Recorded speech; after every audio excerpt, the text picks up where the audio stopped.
Lovers party.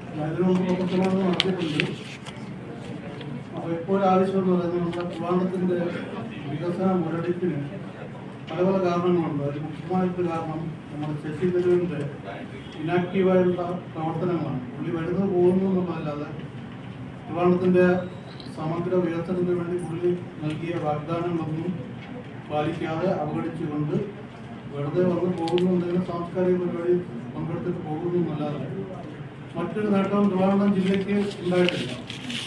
പുള്ളി പറഞ്ഞാൽ 2004 ഇവിടെ തെരഞ്ഞെടുപ്പിൽ നിൽക്കുമ്പോൾ ശശി തരൂർ പറഞ്ഞതാണ് ഇവിടെ ഹൈക്കോടതി ബെഞ്ച് സ്ഥാപിക്കുന്നു എറണാകുളത്തെ പോലെ ഇവിടെ ട്രിവാൻഡ്രത്തിൽ.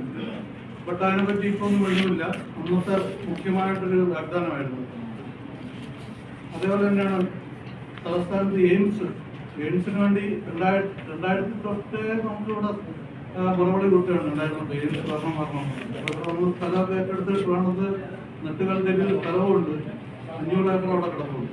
എന്നാൽ ഇപ്പം എയിംസിനെ സംസ്ഥാന സർക്കാർ കോഴിക്കോട്ട് കൊണ്ടുപോകാനാണ് നോക്കുന്നത്.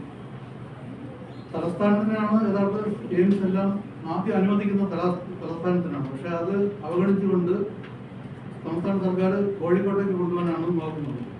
അപ്പോൾ ഇപ്പം സുരേഷ് ഗോപി നാം പറഞ്ഞിട്ടുണ്ട് അത് ആലപ്പുഴ കൊണ്ടുപോകണം. അപ്പോൾ അതങ്ങനെ ഒരു തർക്കത്തിലിരിക്കുന്നു.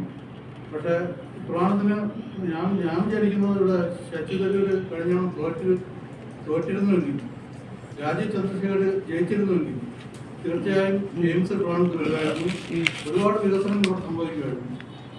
പക്ഷേ നിർഭാഗ്യവശാൽ അത് സംഭവിച്ചില്ല. 10,000 വോട്ടിന് തോറ്റുപോയി. ഞാൻ രാഷ്ട്രീയം പറയല്ല.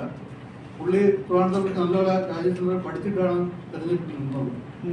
അപ്പോൾ വലിയൊരു പ്രതീക്ഷ ഉണ്ടായിരുന്നു. പക്ഷേ നിർഭാഗ്യവശാൽ തോറ്റുപോയി. അപ്പം അതായിരുന്നു. അപ്പം എയിംസ് ഇവിടെ വരുമായിരുന്നു. അത് വരാൻ പറ്റില്ല. അതുപോലെ തന്നെ IIT കോഴിക്കോട്ട് കൊണ്ടുപോയി. ഇവിടെ ട്രിവാൻഡ്രത്തിന് അനുവദിച്ച IIT ആണ് ഇപ്പോൾ കോഴിക്കോട്ട് കൊണ്ടുപോയിരിക്കുന്നത്.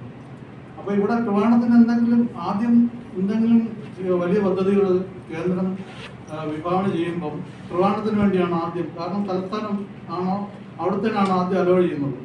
പക്ഷേ ഇവിടുത്തെ മറ്റു MPമാരും MLAമാരും സമ്മർദ്ദം ചെലുത്തി ഇവിടുത്തെ പദ്ധതികളെല്ലാം അങ്ങോട്ട് കൊണ്ടുപോയി. വടക്കൻ കേരളം, സെൻട്രൽ കേരള, അപ്പോൾ അങ്ങോട്ട് കൊണ്ടുപോവുകയാണ്. അപ്പം ആദ്യം മെട്രോ തന്നെ ട്രിവാൻഡ്രത്തിനാണ് അനുവദിച്ചത്. കോഴിക്കോട് ഇപ്പോൾ എറണാകുളത്തുള്ള മെട്രോ തന്നെ ആദ്യം അനുവദിക്കുന്നത് ട്രിവാൻഡ്രത്തിനാണ് 2000.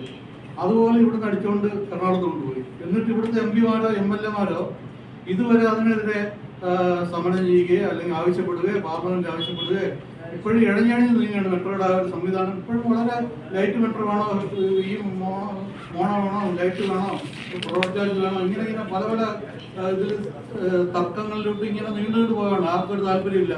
ശശി തരൂർ പാർലമെന്റിൽ ഇതിന്റെ കാര്യങ്ങളൊന്നും ഉന്നയിക്കുന്നില്ല. MLAമാർ